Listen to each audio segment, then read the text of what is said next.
Montenegro দেশের ইতিহাস। Montenegro দক্ষিণ-পূর্ব ইউরোপের বলকান অঞ্চলে অবস্থিত একটি ছোট দেশ।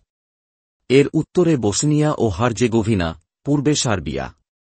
মন্টিনিগ্রো দীর্ঘ ইতিহাসের অধিকারী। প্রাচীনকালে এটি ইলিরিয়া অঞ্চলের অংশ ছিল এবং ইলিরিয়ানদের দ্বারা জনবহুল ছিল।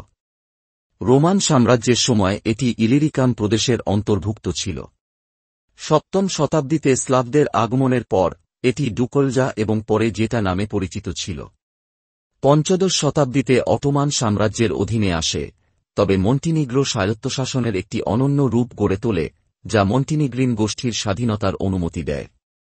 19শ শতাব্দীতে মন্টিনিগ্রো তার স্বাধীনতা পুনরুদ্ধার করে এবং 1878 সালে বার্লিন চুক্তির মাধ্যমে আন্তর্জাতিক স্বীকৃতি পায়। 21শ শতাব্দীর শুরুতে মন্টিনিগ্রো সার্বিয়ার সাথে একটি রাষ্ট্র গঠন করে, তবে 2006 সালের 21 মে অনুষ্ঠিত এক গণভোটে মন্টিনিগ্রোর জনগণ স্বাধীনতার পক্ষে রায় দেন, যা স্বাধীনতার জন্য প্রয়োজনীয় 55% হতে মাত্র 0.5 বেশি ছিল। মন্টিনিগ্রোর মোট জনসংখ্যা প্রায় 6 লক্ষ। রাষ্ট্রীয়ভাবে কোনো ধর্ম নেই, তবে প্রধান ধর্ম অর্থোডক্স খ্রিস্টান, যা মোট জনসংখ্যার প্রায় 72%। মুসলিম জনসংখ্যা প্রায় 19% এবং